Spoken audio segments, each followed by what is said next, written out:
दोस्तों, women TV India network के श्रमिका श्री कार्यक्रम में आप सभी का स्वागत है। और आज हमारे साथ एक बहुत ही विशेष मेहमान जिन्हें मेरा बहुत मन कर रहा है कि मैं जल्दी से आपको मिलवा दूं। हमारी जो आज की मेहमान है वो कहती हैं कि महिला एक टी बैग जैसी है, जब तक उसको गर्म पानी में ना डाला जाए तब तक आप अंदाजा नहीं लगा सकते कि उसकी ताकत क्या, उसकी कितनी स्ट्रेंथ है, वो कितनी स्ट्रांग है। तो ऐसा कहने वाली हमारे बीच में हमारी आज की मेहमान डॉक्टर शर्मिला पांडे मुंबई से हमारे साथ जुड़ी हैं। मुंबई से जो उन्होंने नए कीर्तिमान रचे हैं वो सब बताने के लिए मैं उनको अपनी स्क्रीन पर शामिल करती हूँ। तो डॉक्टर शर्मिला जी, आपका बहुत बहुत स्वागत है।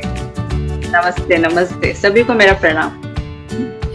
इससे पहले कि हम डॉक्टर शर्मिला से बातचीत का सिलसिला शुरू करें, मैं अपने दर्शकों को बताना चाहती हूँ कि डॉक्टर शर्मिला जी मैराथन की धावक हैं और अनेक राष्ट्रीय और अंतर्राष्ट्रीय पुरस्कारों से नवाजी गई। बहुत से पुरस्कार इनके तिलक बने हैं, इनके माथे का मुकुट बने हुए हैं और इन्होंने देश विदेश में हमारा भारतीय स्त्रियों का नाम रोशन किया है। और शादी के बाद बच्चों की जिम्मेदारी के बीच में इन्होंने मैराथन की दौड़ लगाई और कितनी मैराथन जीती। आप हमारी उन सभी महिलाओं के लिए एक सबक और एक प्रेरणा है कि जो ये सोचती हैं कि शादी के बाद तो जिंदगी खत्म हो जाती है, शादी के बाद तो बस अब कुछ नहीं रहता, बच्चों की जिम्मेदारी और ये सब। आपने डॉक्टर होते हुए भी पारिवारिक जिम्मेदारी भी निभाई और अपने इस पैशन को भी पूरा किया। तो शर्मिला जी, आपके बारे में हम सब जानना चाहेंगे, तो सिलसिला शुरू करते हैं। शर्मिला जी, आप कहाँ से बिलोंग करती हैं? आपकी पृष्ठभूमि क्या है? कौन से शहर में आप पैदा हुई और कैसे स्कूलिंग और कहाँ पर आप रही? जी, मैं बेसिकली थाने मुंबई से हूँ, थाने डिस्ट्रिक्ट से। वहीं जन्म हुआ, वहीं स्कूल हुआ और वहीं कॉलेज हुआ। मायका मेरा थाना ही है और काफी अच्छा रहा चाइल्डहुड मेरा, बहुत खुशी भरा रहा। हमेशा परी की तरह पेरेंट्स ने, मम्मी पापा ने मुझे पाल पोस के बड़ा किया और हमेशा हक दिया कि आप जो चाहो वो अपने जीवन में करो। इस तरह से मेरी परवरिश हुई। जी, तो आपकी स्कूलिंग और कॉलेज की सबकी लाइफ वही मुंबई से है? मुंबई से ही है। मैं बेसिकली यहीं से हूँ, पेरेंट्स भी यहीं से हैं। पापा काफी स्कूल लाइफ में यहाँ सेटल हो गए थे, तो हम सब यहीं से हैं, मुंबई से ही। जी। तो ये कैसे हुआ कि आप पारिवारिक जिम्मेदारियां परिवार में थी और फिर एक दिन मैराथन की तरफ दौड़ पड़ी, तो उसके बारे में हमें बताएं। जी, ये कुछ ऐसा है कि जैसे हम स्कूल में रहते हैं, कॉलेज में रहते हैं, तो मेरा फेवरेट सब्जेक्ट जो था ये स्पोर्ट्स ही था और काफी मन लगता था इसमें, खेल कूद में। और हर स्कूल में, कॉलेज में, यहाँ तक कि मेडिकल के दौरान भी मेरा छूटा नहीं। सब कहते हैं कि स्टडीज, हायर स्टडी करने के वक्त आपके पास समय नहीं रहता, लेकिन मैं इतनी खुशी मिलती थी कि मैं उसमें भी समय निकाल लेती थी।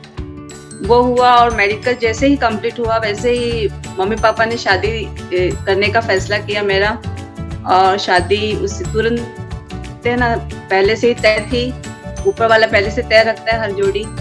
बस हम मिले और हमारा सब तय हो गया और महीने के अंदर शादी हो गई। और फिर सडनली पूरा जो एक लाइफ होता है एक लड़की से एक बहू का, उसमें चेंज हो गया।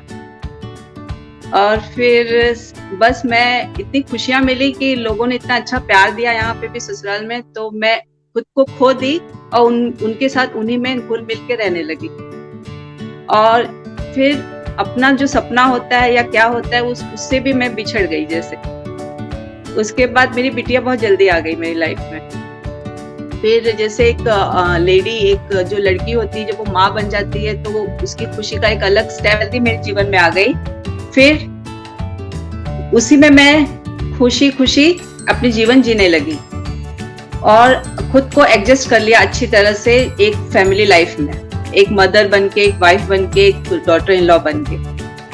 और उसके बाद 5 से 6 साल के बाद मेरा बेटा आया तो मेरी फैमिली कंप्लीट हुई। ये फीलिंग आई अंदर की परिवार पूरा हो गया है। और जब बेटा बड़ा हुआ तो सब बताते हैं कि बेटा माँ के बहुत क्लोज होता है, वो उसी प्रकार मेरे बहुत क्लोज है। और वो मुझे हमेशा छेड़ता रहता है अपने प्रश्नों से, बताता रहता है कि आप आप क्या करते थे स्कूल में थे, तो आप कॉलेज में आए तो आपको आपके साथ कैसा हुआ, क्या हुआ, आपको क्या अच्छा लगता था। तो वो सब चीजें फिर वो बोलते हैं ना, जब जो बहुत पीछे छूट गया था, शायद 15-16 साल बाद किसी ने आपसे आपके मन की बात पूछी हो। हम औरतें अपने मन की बात जल्दी बताते नहीं है। मोस्टली 90% लोगों में यही क्वालिटी रहती है, हमारी यही क्वालिटी है कि हम अपने दिल की बात जल्दी बताते नहीं है, जब तक सामने वाला पूछे ना। तो मेरे अंदर जो चीजें थी मैं उसके साथ फिर शेयर करने लगी। तो ही सेज कि मम्मी फिर आप आज भी दौड़ सकते हो, आज भी आप बैडमिंटन खेल सकते हो, आज भी आपको जो अच्छा लगता है आप खो खो भी खेल सकते हो। तो वो तो छोटा था, मैं सोची इसका तो बचपना है। लेकिन जब ये चीजें 1 साल 2 साल होते गया तो कहीं ना कहीं बोलते हैं ना, आपको हम छेड़ देते हैं, तो आप फिर अपने ख्यालों में चले जाते हैं, अपने पीछा जो आपने छूट गया उसमें आप खो जाते हो। फिर वो मुझे पिंच करने लगी वो चीजें, ऐसे लगा कि अरे मेरा तो सब कुछ छूट गया, अब मैं कुछ भी नहीं कर सकती। फिर मैंने देखा कि मैराथन है जिसके लिए कोई एज लिमिट नहीं है, वहाँ पे कोई एज लिमिट नहीं होती। तो मुझे बहुत अच्छा लगा, मुझे इतना अच्छा लगा कि मैंने अपने स्कूल कॉलेज में तो सारे स्पोर्ट्स गेम खेले, ऐसी कोई चीज नहीं छोड़ी थी जिसको मैंने नहीं खेला हो। एक मैराथन तो मैंने, जिससे मेरा इंट्रोडक्शन नहीं हुआ था मेरे समय में, या तब हमारे मुंबई में नहीं था, तो मुझे अच्छा लगा। तो मुझे लगा कि ये मैं एक बार करूंगी, लेकिन मैं एक बार करूंगी तो ये मेरे अंदर ही था जी। हम और ऐसा उसको मैं ऐसे जब खुशी से देखती थी, समझती थी, तो ऐसा लगता था कि मैं बहुत खुश हूँ उस विचार से जी। तो ऐसा कि मुझे किसी को बताना नहीं है। जैसे हम बोलते हैं ना, हम सपना देख रहे हैं, हम उठना नहीं जी। तो फिर जब मुझे इंट्रोडक्शन हुआ मैराथन से, मुझे पता चला, मैंने आर्टिकल्स पढ़े, तो अच्छा लगा कि मैं ये कर सकती हूँ। फिर मैं अपने ख्यालों में ही वो करती रही, ऐसा कभी लगा नहीं कि किसी को पूछूं और मैं जाऊं। तो वो मेरे करीब, आपको सुनीता जी मैं बताऊं कि 10 साल मैंने इस सपने को अपने अंदर जिया और बहुत ही प्यार से जिया। उसका इंतजार सिर्फ मैं ही करती रही कि कभी वो दिन आएगा, मैं बगैर पूछे मुझे मेरे सामने शायद चीजें आ जाए और मुझे करने का मौका ऊपर वाला दे दे। मुझे बहुत फेथ है भगवान पे, बहुत फेथ है, और उसने मुझे कभी मायूस नहीं किया। तो वो कुछ ऐसा ही हुआ इंसिडेंस। बोलते ना, बहुत लंबा आप अगर इंतजार करते हो और बहुत शिद्दत से किसी चीज को चाहते हो तो वो आपके सामने आ जाती है। तो मेरी कहानी तो कुछ यूं ही है। मेरी जो डिजायर थी मैंने उसको हमेशा जिंदा रखा, अपने सपने को, अपने सपनों में हमेशा मैं उसको जीती रही। ये शायद भगवान के दिया और मेरे अंदर एक क्वालिटी है जिसको मैं अब जाके अप्रिशिएट कर रही हूँ। तब तो बहुत दुख होता था कि मैं बोल नहीं पाती, मैं अपनी विचारों को एक्सप्लेन नहीं कर पाती, मैं अपनी चीजों को सामने रख नहीं पाती हूँ। लेकिन जब वो बोलते हैं ना, आप जो अपने डिजायर में हमेशा रहते हो, तो आज मैं यही कहूंगी कि खुद हमें अपने सपनों में जीना चाहिए, चाहे उम्र कोई भी हो। आप कितने भी मोटे हो, आप कितने भी पतले हो, और आप किसी भी एज ग्रुप में हो, ये आज मैं कह सकती हूँ। क्योंकि उस वक्त मेरे अंदर सारे क्वेश्चंस थे कि अगर मैं कहती हूँ घर में कि मुझे आज दौड़ना है तो लोग पता नहीं क्या रिएक्ट करेंगे। तो ये मेरे अंदर बहुत था। तो इसमें 10 साल निकल गए। 10 साल के बाद जो बोलते हैं ना, जब वो चाहता है आपसे मिलाना तो वो हो जाता है। तो उसने चाहा, जैसे मैं उस वक्त मैं बताऊं, उस साल सब कुछ 1 हफ्ते के अंदर हो गया। मेरा मैराथन से इंटरेक्शन, मैराथन के लिए हाँ होना, और फिर उसको रजिस्टर करना। और आप बिलीव नहीं करेंगे, उस वक्त मुझे कोई भी, जैसे जब आपका आफ्टर मैरिज तो आपकी कोई एक्सरसाइज जैसी चीज होती नहीं है बॉडी में, आप सिर्फ अपने फैमिली में ही रहते हो। एज अ वुमेन आप उतने फिट भी नहीं रहते हो आफ्टर 2 किड्स। तो फिर ऐसा रहा कि मुझे करना है। तो मैं और मेरी बिटिया बैठे रजिस्ट्रेशन करने के लिए। देखा तो हस्बैंड को मैंने फोन लगाया कि ऐसे ऐसे है, और मेरे होम टाउन में थाना में ही था, तो मैं रजिस्टर कर लूं। तो ही सेज कि हाँ कर लो। बहुत बिजी थे उस वक्त, तो उन्होंने पूरी बात सुनी कि नहीं सुनी मुझे नहीं पता। उन्होंने हाँ कह दी। तो एक बच्ची की तरह मैं खुश हो गई, क्योंकि इतना साल इंतजार किया। तो अब ऐसा लगा कि सामने चीज आ गई है और मुझे रजिस्टर करना है, और मेरे घर पर ही है, मतलब मेरे होम टाउन पर ही है, बहुत दूर नहीं जाना है मुझे। तो मैंने उसको ना, सुनीता जी, 21 किलोमीटर के लिए रजिस्टर किया अपने आप जी। ओके। तो मेरी बिटिया टेंशन में आ गई, बोली मम्मी हम 21 नहीं करेंगे, आप 10 करो। 10 भी बहुत है आपके लिए, 21 तो है, मतलब आप मत करो। तो मैंने देख, मुझे एक ही बार करना है, ये सब चीजें अभी इस एज में हम बार बार नहीं कर सकते। तो बोलते हैं ना, एक बार एक एक्सपीरियंस लेना है मुझे, मैंने बहुत इंतजार किया। ये एक गेम है जो मैं इस उम्र में खेल सकती हूँ अपने आप को मतलब खुश कर सकती हूँ। तो फिर मैंने कर लिया। तो बोले मम्मी आपके ऊपर है, फिर अधूरा छूट गया तो फिर आपको भी अच्छा नहीं लगेगा। मैंने बोला हाँ अच्छा नहीं लगेगा, लेकिन ठीक है मुझे करना है। तो इतनी डिजायर थी ना अंदर कि आज अगर मुझे मैं बताऊं, अगर 42 नहीं था उनके पास, 42 किलोमीटर फुल मैराथन होता तो शायद मेरा वो भी हो गया होता जी। तो मैंने रजिस्टर किया और अपनी खुशी मैं हस्बैंड को बताई, घर में मम्मी पापा को फोन करके बताया, अपने भाई बहनों से बताया और मैं बहुत खुश थी। मेरे फ्रेंड्स को बताया, फ्रेंड्स भी खुश। तो ठीक है शर्मिला, इतने से आप बोल रहे हो तो आप अब जाओ। तो फिर उसी दौरान बोलते हैं ना, आपका एक जो चाह होती है वो रास्ता बनते चली जाती है। तो उसी तरह से 21 किया और 21 मैंने अच्छे से किया, किसी विदाउट मतलब आने के बाद तकलीफ तो जो शरीर में होता है वो था ही, लेकिन जो अंदर खुशी थी उस तकलीफ से बढ़कर थी सुनीता जी, बहुत बढ़कर थी वो खुशी। वो पल मुझे आज भी याद आता है तो मेरे को ऐसा लगता है कि मैं नॉन स्टॉप बोलती जाऊं उस पे। जो हमारी खुशी है हमें उनको याद करना भी अच्छा लगता है। अच्छा लगता है जी। मम्मी पापा इतने खुश, उन्होंने इतना अच्छा से प्यार किया, इतना मतलब मम्मी बोलती है इसका पैर दबाना पड़ेगा, इसको दूध पिलाना पड़ेगा, इसको डायपर पिलाना पड़ेगा, इतना चल के आई है। पापा इतना खुश, माथा चुमा गया, इतना मतलब पैम्परिंग हुई जैसे वो पैम्परिंग मुझे बहुत सालों पे मिली। हाँ बहुत। अब पैम्परिंग हम अपने बच्चों को अभी करते हैं, राइट, मैं अपने बच्चों को करती हूँ, लेकिन जब एक एज के बाद तो ये पैम्परिंग हम मिस कर देते हैं। लेकिन वो जब मैं मेडल लेकर आई और मैंने 21 किया तो पापा सब लोग बहुत खुश, हस्बैंड बहुत खुश, रात को लेने आ गए मायके, बहुत अच्छा लगा। बच्चा, मेरा बेटा खुश, मम्मी आपने कर लिया, आपको मेडल भी मिल गया। तो एक बहुत ही एक्साइटमेंट, खुशी, सब कुछ। तो मैं खुद से पता है, फिर मैं खुद से मुझे लगा कि मैंने खुद अपने ही सपने को जीने के लिए कितना समय लगा दिया। जी। बाहर से मुझे कोई अड़चन नहीं थी, मुझे मेरे अंदर मेरे विचारों का ही अड़चन कहीं ना कहीं। बिल्कुल। उसके बाद फिर चीजें इतनी अच्छी हो गई सुनीता जी कि सिर्फ एक करने की इच्छा जो थी वो आज तक मैं रुकी नहीं। बिल्कुल। जी, आज तक मैं रुकी नहीं। बहुत ही सुंदर, बहुत अच्छा। आपने एक सपने को इतने समय तक पाला, जैसे हम बच्चे का पोषण करते हैं ऐसे ही हम एक सपने का पोषण करते हैं, और वो उचित समय आया और आपने उस अपॉर्चुनिटी को जाने नहीं दिया, अपॉर्चुनिटी में कोशिश करी। तो बहनों, यदि आपके सामने इस तरीके की कोई अपॉर्चुनिटी आती है, यदि आप उस अपॉर्चुनिटी की तरफ आगे कदम नहीं बढ़ाती हैं, तो वो अपॉर्चुनिटी आकर भी आपकी नहीं हो पाती है। तो इसीलिए अपने सपने को बरकरार रखें, अपने इच्छाओं को बरकरार रखें, वो समय जरूर आता है। डॉक्टर शर्मिला, आपने तो प्रैक्टिस भी आपकी हर्ज हुई होगी, या फिर आपने शादी के बाद प्रैक्टिस भी नहीं की और बच्चों को ही संभाला एज ए मेडिकल प्रैक्टिशनर? जी हाँ, प्रैक्टिस मेरी बिफोर मैरिज हुई, उसके बाद तो नहीं हो पाई, क्योंकि I am only daughter in law. तो एक जिम्मेदारी होती है, लोगों का सपना था कि हमारी बहू जो है बहू रानी की तरह बनकर रहे। तो कुछ ऐसा रहा तो मेरा छूट गया। तो उस वक्त दुख तो हुआ था, लेकिन मम्मी बोली, हमारी मम्मी थोड़ी दृढ़ है बहुत ही, वो बोलती है कि अगर आप एक नए परिवार में जग गए हो, हाँ, इस परिवार में जो तुमने चाहा तुमने अपने मन का किया, इधर कभी तुम्हें वो नहीं था, लेकिन जब आप वहां गए हो और आप वहां ओनली डॉटर इन लॉ हो तो एक आपकी जिम्मेदारी होती है। अगर आप उन लोग तुम्हें अपना रहे हैं हर चीज से, किसी चीज का कभी वो नहीं रहा, तो तुम्हें भी उनके एक दो चीजों को अच्छे से दिल से अपनाना चाहिए।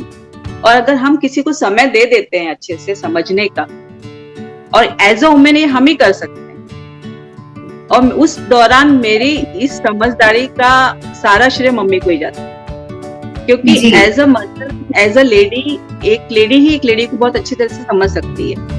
तो वो बहुत अच्छे से मुझे उन्होंने वो किया कि देखो आपने सब कुछ किया है, आपने पढ़ाई की, आपने मेडिकल किया, आपने जो चाह किया, आपके पसंद से हमने शादी की, और अब आपका एक जिम्मेदारी बनता है कि आप अगर उनको समय दे देते हो तो कहीं ना कहीं आगे चल के आप अपने सपनों को जी सकते हैं खुशी खुशी। बोलते हैं एक्चुअली क्या होती है, खुशी अधूरी रह जाती है सुनीता जी, जब हम घर आते हैं और जो मेरी खुशी आज इतनी है और आज तक जिंदा है और इतने लंबे समय तक चलेगा और आगे भी चलेगी, तो वो कहीं ना कहीं हमारे विचारधाराओं पे बहुत फर्क पड़ता है इससे। तो मैंने उस समय वही किया जो उस सिचुएशन का हक।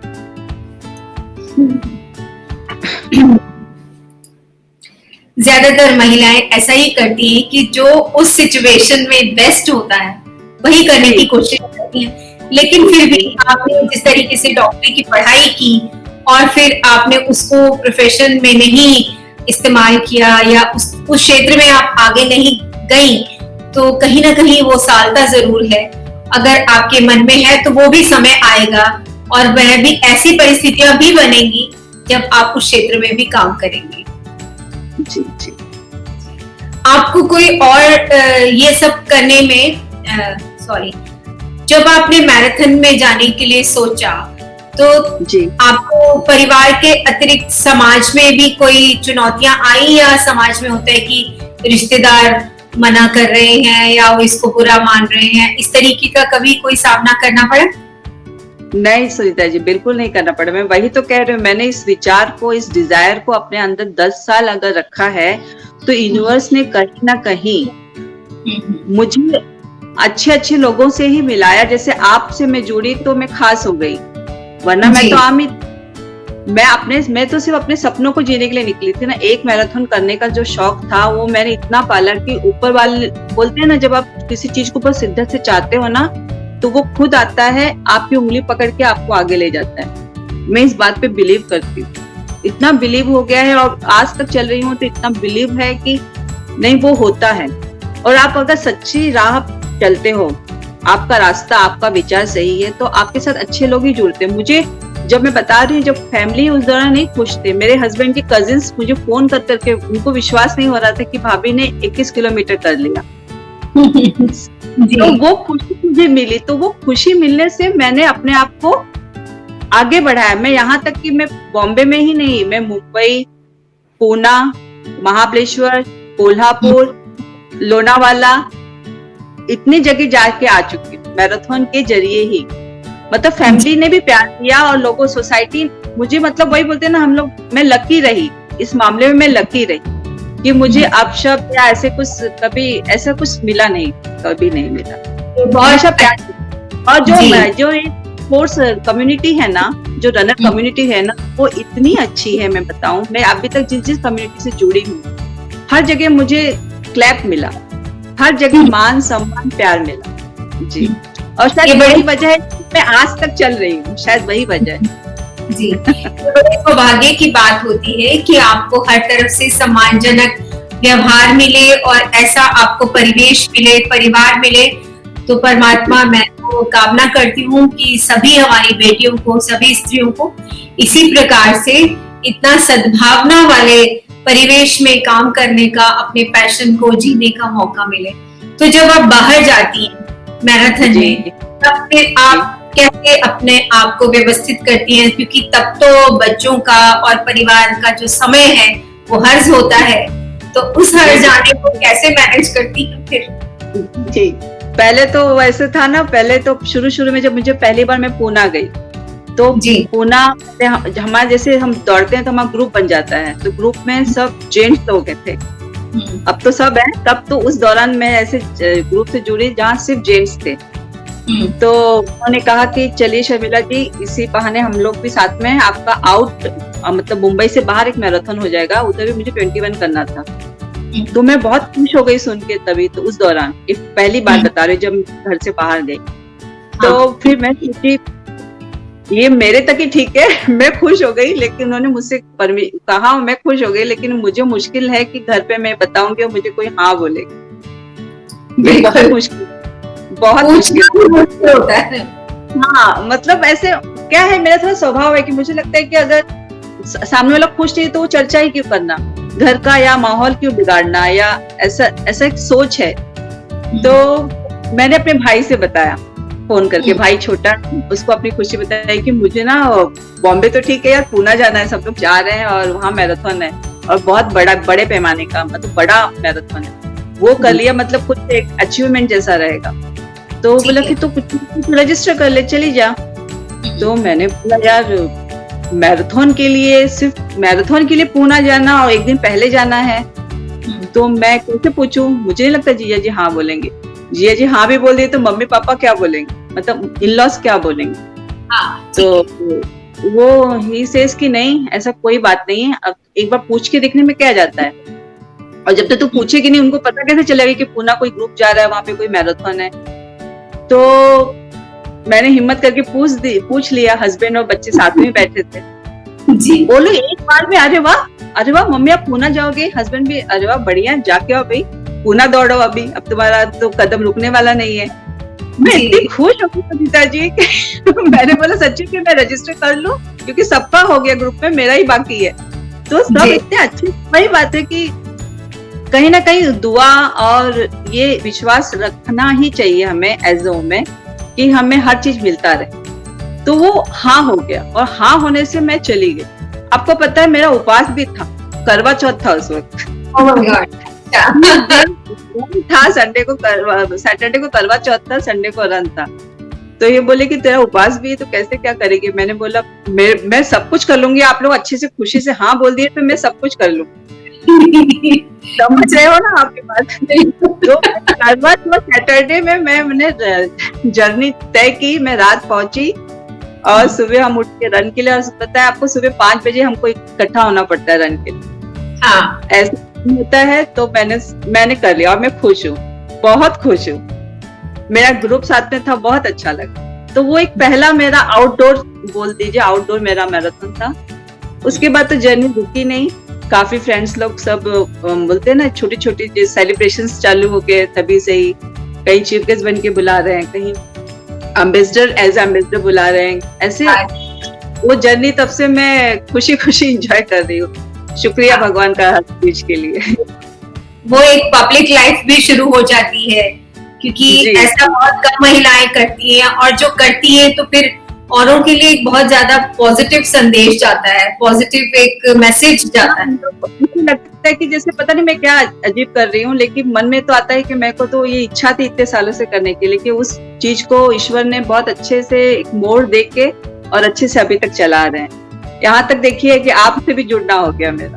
बिल्कुल बिल्कुल, हमारा वुमेन टीवी इंडिया नेटवर्क जो हमने बनाया है, वो पूरे भारत की महिलाओं के बीच में एक संवाद का पुल बनाने के लिए बनाया, ताकि पूरे देश की महिलाओं को हम एक नेटवर्क मिले आए और हम आपस में एक दूसरे का हमारा परिचय हो जाए, हम जाने, संस्कृति को जाने, चुनौतियों को इकट्ठा मिलकर के जाने। तो ऐसा एक प्रयास है, ये वॉलंटरी हमारा प्रयास है, सारी महिलाएं इसमें ऐसे ही जुड़ी हैं। तो आप आज आई हैं, तो आपको देख करके हमें और भी अच्छा लग रहा है। तो शर्मिला, आप मुझे छोटे छोटे से हमारे सवाल हैं, आपकी पसंद नापसंद के सवाल कर लेते हैं। आपको रंग कौन सा पसंद है, कलर कौन सा पसंद है? कलर मुझे पिंक बहुत पसंद है, ऑरेंज बहुत पसंद है। रेड पसंद नहीं था, लेकिन शादी के बाद सब बोलते हैं कि मुझ पे रेड बहुत खिलता है, तो अब रेड भी अच्छा लगने लगा है ऐसा। आप बहुत खूबसूरत है, आपके ऊपर तो हर रंग खिलता होगा डेफिनेटली। वो आप बहुत हर एक रंग में आप बहुत ही ज्यादा आपके ऊपर खिलता होगा, ये ऐसा तो आप हमें आपसे मिलके ही लग रहा है। बिल्कुल, आप भी आज बहुत खूबसूरत लग रही हैं। थैंक यू जी, थैंक यू। आपको गाना कौन सा पसंद है? आपको म्यूजिक अच्छा लगता है, तो आपका गाना कौन सा पसंद है? बहुत म्यूजिक बहुत पसंद है, 70s के सॉन्ग्स बहुत पसंद है। मेरे हस्बैंड बहुत अच्छा गाते हैं। तो अच्छा जी। तो कोई एक गीत यदि मैं आपको चुनने को कहूँ तो कौन सा अच्छा लगता है?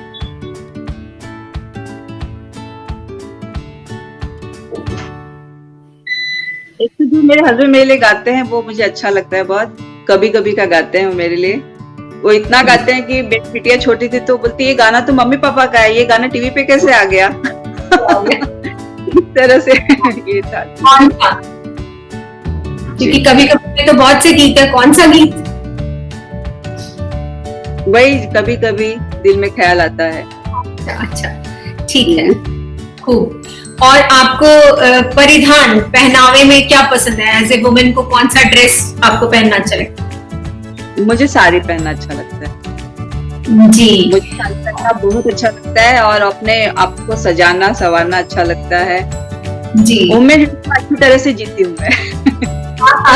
बहुत अच्छी बात है, अपने वुमेनहुड को सेलिब्रेट हमें करना ही चाहिए, ये परमात्मा ने। मैं साड़ी में रन भी कर चुकी हूँ। अरे वाह, हाँ मैंने आपकी तस्वीरें देखी हैं कि आप साड़ी में भी दौड़ लगा रही हैं, ये कला है। हाँ, जो मेरा 100th रन था ना, तो मैंने इसको सारी में ही सेलिब्रेट किया। वाह, 100 बहुत। आपके पास उसका कोई वीडियो अवेलेबल होगा क्या, हम दिखा सकेंगे? अभी हाँ, अभी तो मैं शेयर नहीं कर पाऊंगी तुरंत, लेकिन है। बाद में मुझे हमें एडिट करने में 4 दिन लगेंगे, तो फिर उसमें शामिल करना चाहूंगी ना कुछ आपकी पिक्चर्स और कुछ अवार्ड की जो पिक्चर्स हैं वो, और आपका जो कुछ वीडियो क्लिप्स मिल जाए ना, तो हमारा जो इंट्रोडक्शन पार्ट है वो काफी अच्छा बन जाता है फिर। यहाँ पे जो 100th रन हुआ उसका एक वीडियो क्लिप है मेरे पास, मतलब ओरिजिनल है, जो मुंबई पुलिस मैंने रन किया था उनका एक 42 सेकंड का वीडियो है, उसमें मैं भी हूँ, तो वो एक अच्छा लगा, वो मैं कर सकती हूँ आपको। जी ठीक। तो और मैं पूछूंगी आपसे, आपको फिल्म अभिनेता कौन सा पसंद है? यदि मैं फिल्म अभिनेता हूँ, क्रश था शशि कपूर पे। बिल्कुल, अच्छा। और अगर मैं अभिनेत्री की बात करूँ तो? अभिनेत्री तो मुझे सब अच्छे लगते हैं, बहुत सारे अच्छे लगते हैं। वहीदा रहमान मेरी फेवरेट में है, हेमा मालिनी जी, रेखा रेखा को मैं कहीं फॉलो भी करती हूँ शायद, श्रीदेवी जी। अभी मैं कहा जाए तो Kajol is good actor and Urmila ji, ये सॉरी आलिया, उर्मिला नहीं, आलिया भट्ट जी जी, ये कुछ चुनिंदा है स्टार्स जी। और यदि आपको मैं पूछूं कि आपको जो पुराने, अगर बहुत पुराने क्लासिक समय के जो एक्टर एक्ट्रेसेस हैं उनमें क्या कौन सा आपको भाता है, कौन सा आपको अच्छा लगता है? देवानंद। और अभिनेत्रियों में? जी, अभिनेत्रियों में तो बताया ना, वहीदा रहमान, ठीक है, वैजयंती माला, राइट।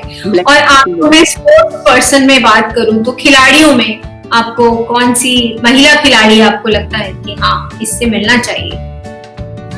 Steffi Graf. जब मैं स्कूल में थी तभी जी, हम विंबलडन देखते थे, मैं और पापा बैठ के साथ में देखते थे, लेट नाइट तक आता था और मैं लेट नाइट तक जागती थी। फिर लगता था उस दौरान कि मैं जब बड़ी होंगी, अब उस वक्त तो कैसे हम छोटे रहते, बुद्धि भी बहुत छोटी सी रहती है, कि मैं जब बड़ी होंगी ना पापा, मैं स्टेफी ग्राफ जैसे बैडमिंटन खेलूंगी। तब फर्क भी पता था कि बैडमिंटन और विंबलडन में क्या डिफरेंस है, बहुत डिफरेंस है, और वो विंबलडन हमारे यहाँ होता भी नहीं है। लेकिन उस वक्त एक वो टीनेज एज का जो सपना होता है ना, उस वक्त मुझे स्टेफी ग्राफ ने बहुत मुझे अट्रैक्ट किया। Very good. शर्मिला, यदि आपको एक ऐसा वरदान मिल जाए कि आप इतिहास में किसी को भी जीवित कर सकती हैं, तो आप किस व्यक्ति को जीवित करना चाहेंगी?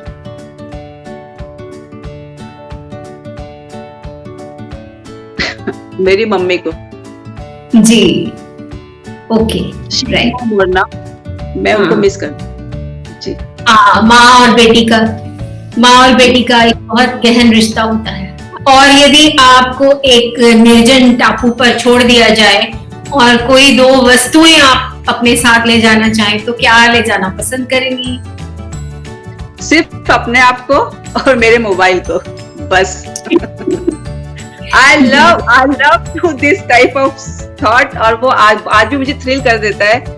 आपका जो क्वेश्चन ही मुझे बहुत थ्रिल कर दिया, बहुत अच्छा। और शायद यही ना, मेरी बेटी भी देखती है, मेरी बेटी भी बड़ी है, तो हम दोनों अभी शेयर करते हैं, तो आपस में यही बात होती है कि मम्मी मेरा भी ना अकेले घूमने का शौक है। मैंने बोला तेरा ही नहीं, मेरा भी शौक रहा है, हम दोनों जरूर करेंगे।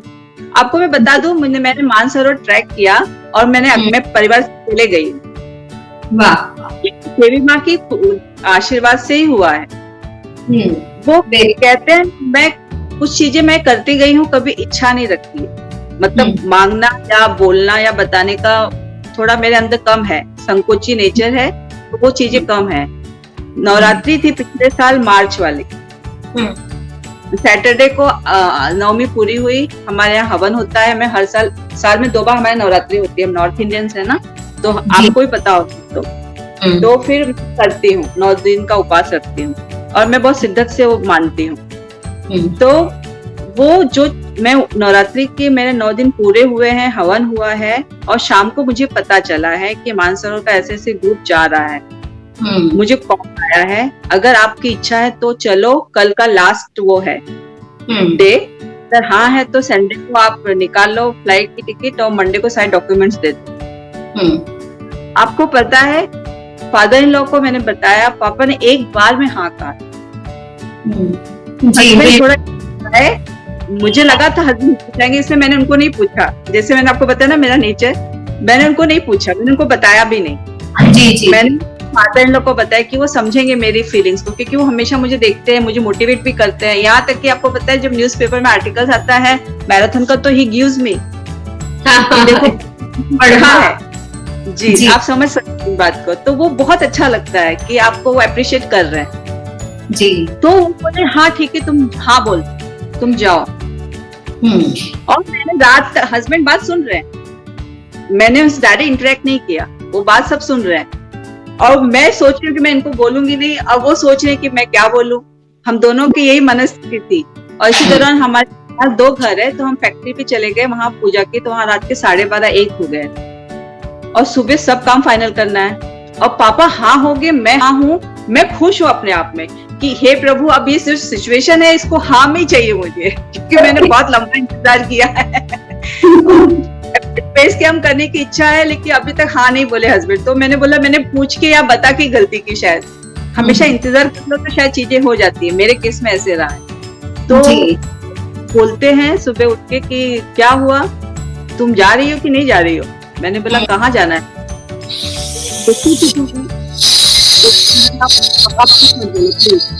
पापा हाँ बोल दिए। तो बोलते अभी जब तुमको जाना है, पापा हाँ बोल दिए, और भगवान भोलेनाथ तुमको बुला ही रहे हैं। आज मैं 17 साल से उपवास भी रख रही हूँ हर सोमवार का, तो मैं कौन होता हूँ हाँ या ना बोलने वाला। ये तो बुलावा ऊपर से है।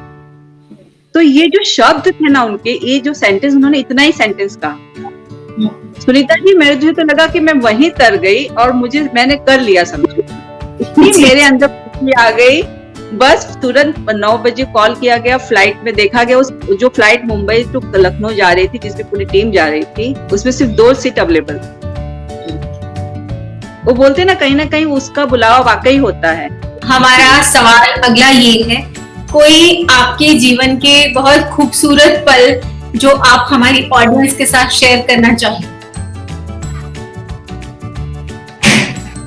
खूबसूरत पल, जब बिटिया हुई, उसका चेहरा देखा, वो सबसे खूबसूरत पल था। जी। और जब बेटा हुआ और बेटे को देखा, और बेटी और बेटे दोनों को साथ में देखा उसी दौरान। आपको बता दूं, दोनों का बर्थडे सेम है। अच्छा, एक ही दिन। जी। वो सुबह बॉर्न हुआ, जो बेटी का बर्थडे सब उस वक्त उस टेंशन में भूल गए। तो देखिए उसके मामा था, तो मामा केक लेकर आए, वहीं हॉस्पिटल में गया। तो सबको लगा कि मदर इन लॉ थोड़ा अपसेट हो गए कि बोले अभी वो बॉर्न हुआ है, अभी आप केक लाए, ये गलत है, ऐसे नहीं करते हैं, 1-1.25 महीना हमें रुकना चाहिए। तो वो बोला इसका नहीं हो रहा है सेलिब्रेशन, आभा का हो रहा है, आभा का बर्थडे आप लोग भूल गए। तब एज अ मदर मुझे रियलाइज हुआ कि अरे दोनों का बर्थडे सेम डेट पे पड़ा। और जब उसे मुंह में से बोलते हैं टच करने गई, और वो जो पिक्चर था ना, वो पिक्चर नहीं भूलता। बहुत अच्छा, बहुत खुशी हुई पिक्चर। जी, आज भी ताजा है वो दोनों पिक्चर्स लाइफ के, खुशी के पल है मेरे। जी। आप पहला मैंने रन करके, मैं कंप्लीट करके घर पहुंची। जो पापा की आंखों में जो प्यार था, मम्मी को जैसे पूरा विश्वास था कि वो पूरा कंप्लीट करके ही आएगी, और पापा को बहुत ही टेंशन था कि वो क्या कर रही है, उसको पता नहीं है, इंजर हो जाएगी, कुछ भी हो सकता है, 21 किलोमीटर खाने का काम नहीं है। वो इस टेंशन में थे, और मम्मी को तो पूरा कॉन्फिडेंस था कि शर्मिला को करना है तो वो कर लेगी। तो लेकिन जब मैं पहुंची ना, वो मेडल लेके, वो बोलते हैं ना, उस उम्र में जो मुझे एक बच्चों जैसा पापा और मम्मी ने प्यार किया, जकड़ा, माथा, बहुत अच्छा लगा। वो ये 3 पल तो लाइफ वाकई मेरे खूबसूरत पल है। जी। सभी के जीवन में ऐसा होता है कि कभी जीवन में बहुत सुख के पल होते हैं, कभी दुख के भी होते हैं, और कभी उत्सव के होते हैं, कभी उदासी के होते हैं। तो कोई ऐसा पल जो बहुत उदास करने वाला हो, और आप ये सोचती हैं कि वो पल कभी जीवन में दोबारा ना आए। वही जब छोड़ के चले गए, तब लगा कि किसी बच्चे के किसी इंसान के लाइफ में पल नहीं आना चाहिए, मेरे ही नहीं, किसी के नहीं आना चाहिए। ये शुरू से बहुत हर्ट किया हम लोगों को, और मैं तब से रोज मना रही हूँ कि किसी भी पेरेंट्स को या बच्चों को उससे अलग करना ही नहीं चाहिए। नहीं तो यूनिवर्स से मैं यही मनाती हूँ, समय से पहले तो नहीं करना चाहिए। जी, सच बात है। प्रकृति का हो जाए तो बहुत असर है, समय से पहले चीजें हो जाए तो बहुत असर है। बिल्कुल बिल्कुल, मैं इस बात को बहुत अच्छी तरीके से समझ सकती हूँ।